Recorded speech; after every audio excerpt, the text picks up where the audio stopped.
오늘 성탄절에 우리가 하나님께 예배를 드리면서 그 성탄을 기뻐합니다. 주님이 나신 날이에요. 근데 왜 주님의 나신 날이 12월 25일이냐? 왜 24일이 아니냐? 왜 23일이 아니냐? 왜 1월은 아니냐? 이런 거 따지는 건 의미합니다. 그게 무슨 상관이겠어요? 왜냐하면 이 교회 이 역사 속에서 보면 12월 25일이 성탄절이 된 데는 또 다 이 사연이 있습니다. 근데 그거는 여하튼 넘어가고 중요한 건 12월 25일이 주님의 나신 날로 정해졌다는 것이에요. 교회 역사 속에서 우여곡절이 있는데 그러면 이제 주님의 나신 날을 우리가 기억하고 감사하고 참여한다면 그 사람들은 누굽니까? 그 사람들은 주님께 속해 있는 사람들, 주님께 속해 있는, 주님과 관계 있는 사람이 성탄을 보내지 주님과 관계없는 사람은 어느 날을 지킬까요? 성탄 전야를 지켜요. 성탄 전야, 성탄 이브, 이브가 이브닝의 준말이래요. 성탄 이브닝. 그러면은 영국의 이 문화 속에서는 그 전날 저녁이 그 다음 날과 연결되기 때문에 그때가 시작이니까 그때가 더 복잡거리는 거예요. 그러니 진짜 세상 사람들의 절기는 어제 끝났어요. 어제. 그럼 오늘은 뭐냐? 오늘은 집에서 쉬는 날. 그게 세상 사람들의 절기죠. 근데 우리는 어제 쉬고 내일 주일이니까 내일 성탄절이니까 어제는 간략하게 하고 어제 뭐 밤샌다든지 옛날에는 이제 밤을 새고 성탄을 지켰지만 어제 힘을 다 빼는 게 아니라 오늘 이제 성탄을 통해서 주님을 묵상하는 것입니다. 왜? 주님과 우리가 관계가 있기 때문에 그런 것입니다. 이 관계 속에서 주님의 나심과 관계됐으니까 우리는 지금 주님을 어디서부터 알고 있습니까? 주님 아기의 모습부터 알고 있는 거예요. 성탄부터 알고 있는 거예요. 그러니까 이제 여기를 따라가는 것이죠.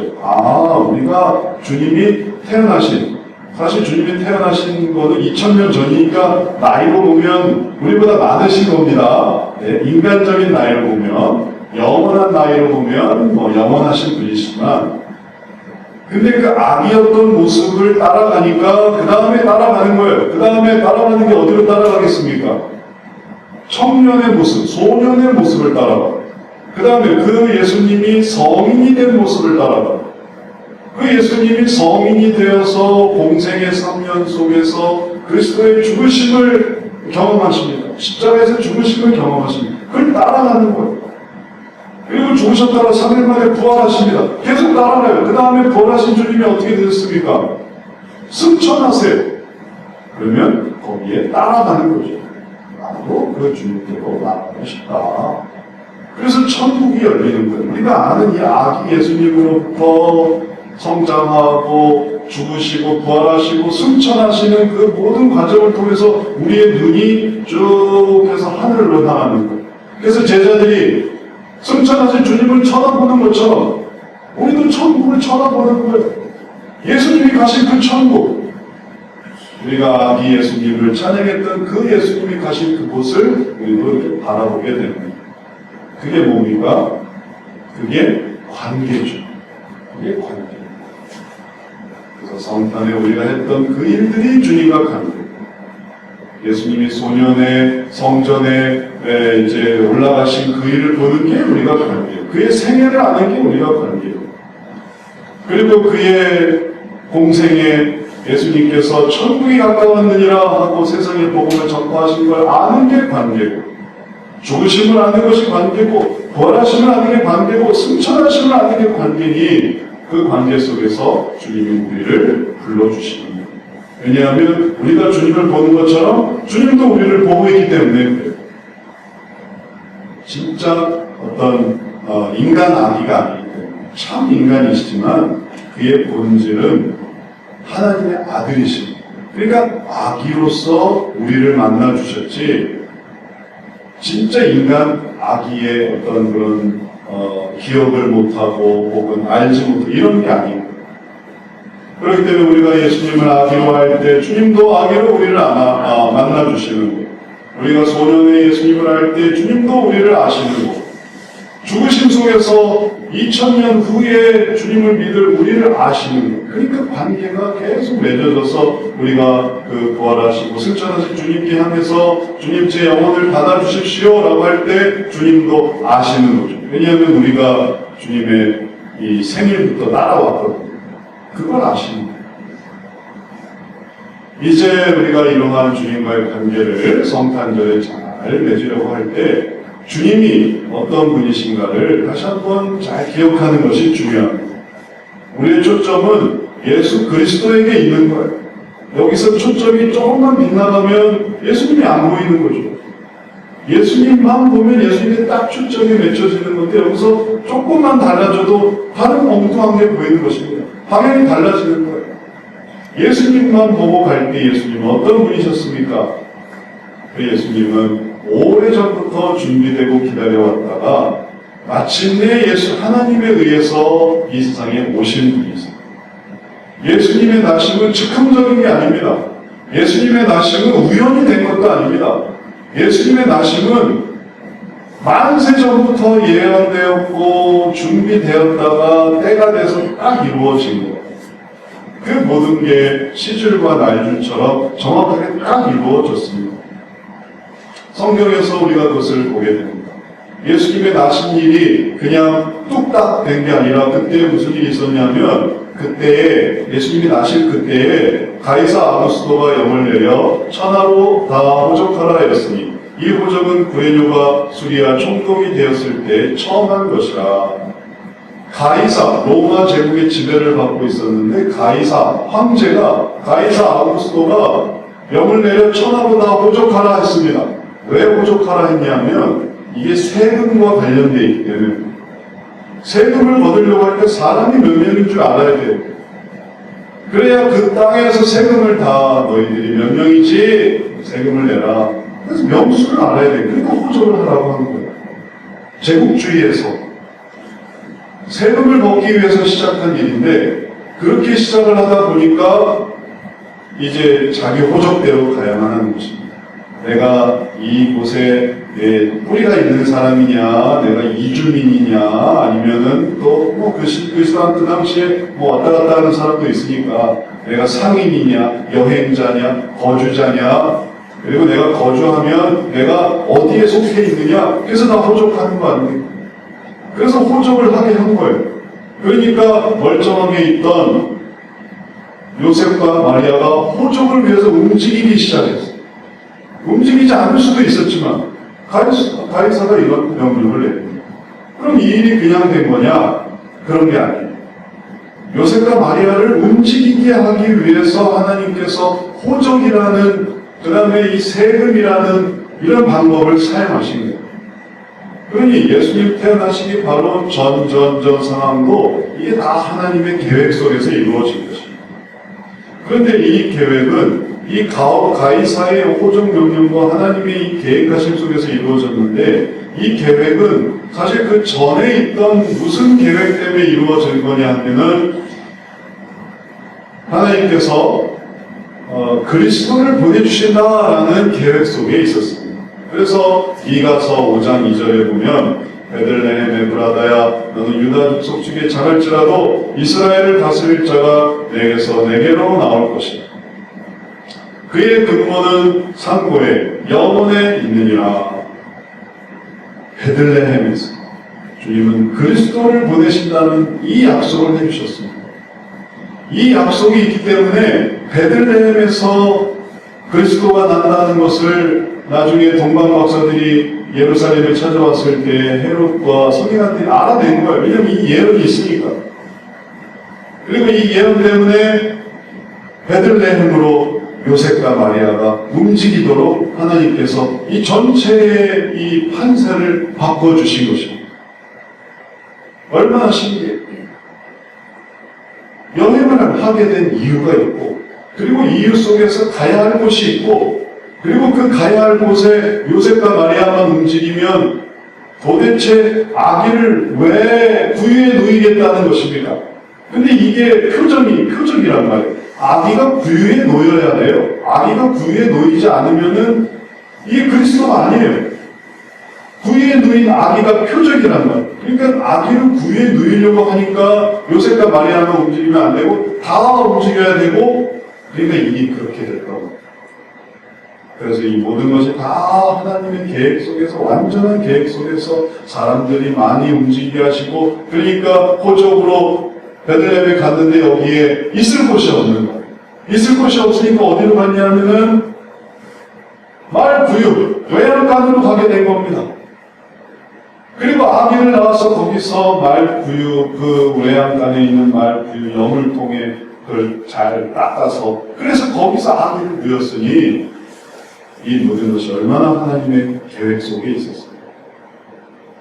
그 계획 속에 요셉과 마리아가 따라가고 있습니다.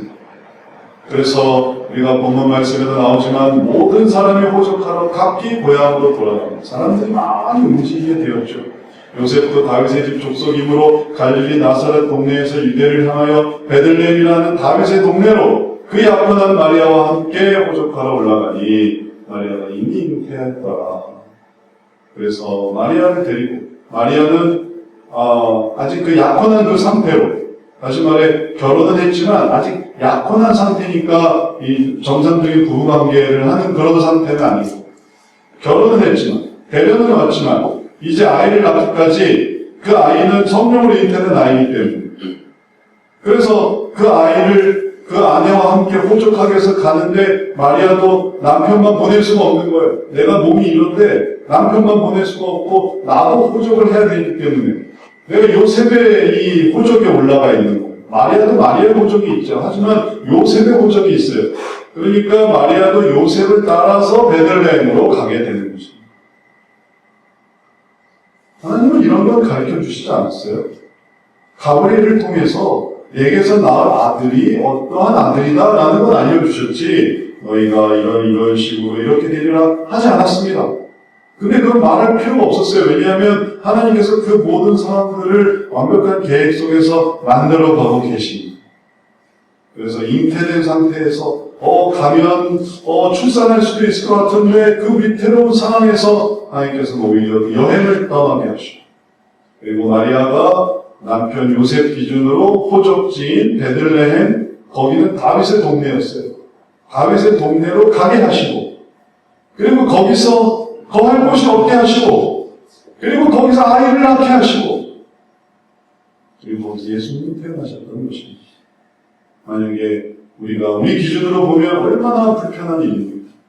남편이 호적하면 되지 왜 내가 따라가야 되나? 내가 따라가는데 어떻게 하나님은 거할 것도 없게 하시고, 그리고 아이를 낳는데 아이를 정말 좋은 곳에 놓지 못하고 왜 구유에 놓여야 됐을까? 그런데 그것은 다 계획이었어요. 그게 계획인 것입니다.